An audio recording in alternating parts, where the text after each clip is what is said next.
So I made a huge mistake while I was filming this video. You will definitely notice because I say his name a million times. I don't know how I ended up making this mistake because I watched all 10 episodes of 90 Day Fiancé UK and I thought I just couldn't understand Scottish accents, and turns out I really can't understand Scottish accents because there is no character named Caleb in 90 Day Fiancé UK. There is only Calum. This whole time I thought that was a B sound at the end of the word. I'm so sorry to any Scottish people watching this. There probably aren't any, but I'm sorry nonetheless. And Calum. So if you hear me say Caleb, just know who I'm talking about. My bad, guys.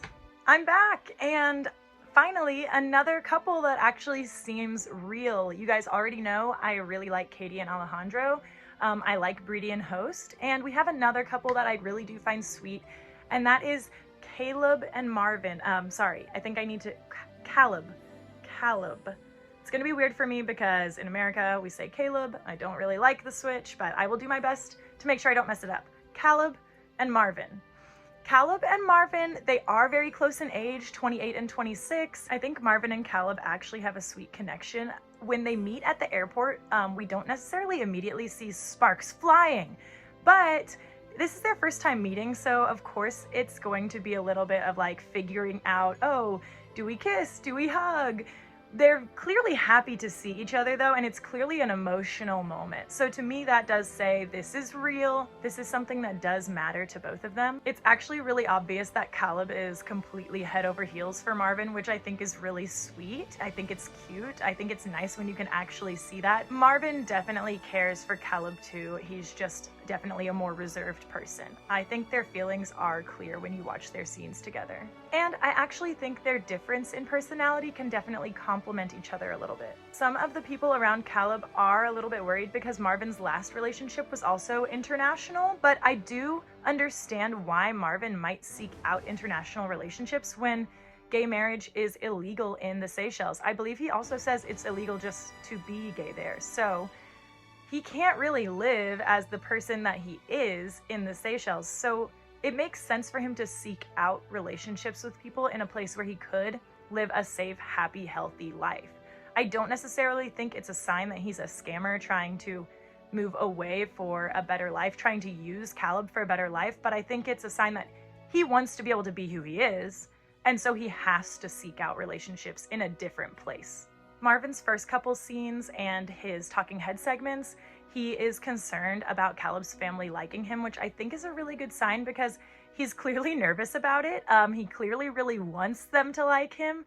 It's not just, oh, I hope they believe what I'm giving to them. It's, oh, I really want the family of the guy that I like to like me back. So I don't know. I know I'm like gushing over this, but I just think it's cute how much Caleb really cares about Marvin, and I'm happy for him that that love is being shown back.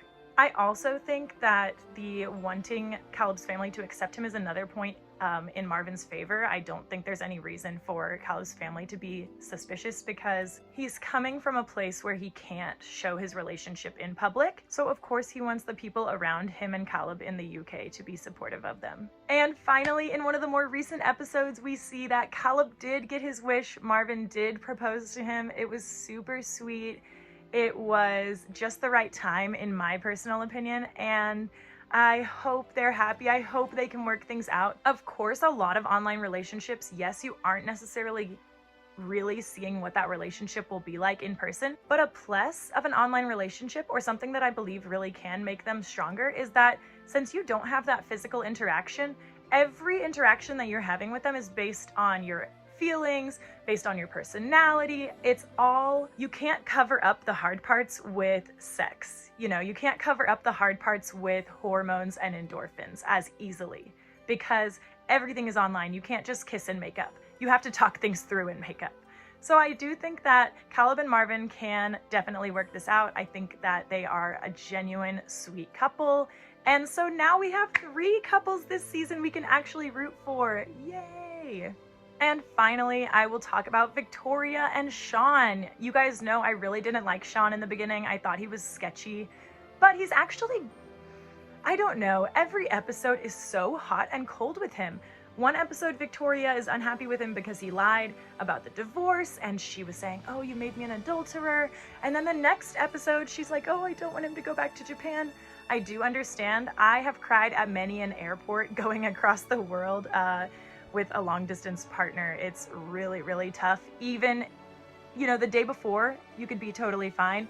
And when you're finally at the airport, all of those emotions really come out. So I do understand why she was so emotional seeing him leave, even though she still had a lot of road bumps to figure out with him. I will say, I think it was very, very smart of Victoria not to immediately go back to Japan with Sean. I think both of them definitely have a lot of stuff to figure out in their relationships, so she made the right choice staying behind. And if she wants to go in the future, I feel like that decision will be more well thought out and they will have figured more things out by then. I am a little disappointed, you know, that Sean did go back. I know 90 Day Fiancé UK is different because I guess there's not a K1 visa. And it seems like none of the couples necessarily came to the UK specifically to get married there on a 90-day visa. I was disappointed to see Sean having to go back because, you know, I thought this was a situation where everybody's going to come and get married and they're making that commitment. But I guess this is a way that we can see a little bit more healthy interactions between couples instead of them having to be like, oh my God, we're getting married in 90 days. Do we want to do it? I guess Victoria and Sean moved past the divorce issue. Even if he wasn't legally divorced when he met Victoria, it seems like he was at least separated. And, you know, I've seen a lot of semi-divorced couples in the US doing the exact same thing. Divorce can take a long time. So it seems like they were living separately. They had broken up. They had decided to get a divorce. So, you know, I guess like that's pretty damn close. That's the time when a lot of people do go out and start dating again. So the scene where Victoria and Sean go to that weird painting activity together was pretty awkward. I just feel like they maybe had a lot of chemistry online and they just really don't have it in person. This is one of those I see where both people kind of see the other person as different and exotic, and I don't necessarily know if it's going to work out in the long run because I just feel like they don't have that connection that maybe they felt when they were talking online. We are actually caught up again. I know I'm always way behind on these, but I just have so much to say and so little time to say it. Thank you guys for watching if you actually do. Please upvote this video. That's a Reddit thing. Fuck. If you like this video, please like it down below too. I would really appreciate it. I hate saying that, but whatever. This is YouTube, so I'm just gonna fucking put it out there. Thanks guys, bye.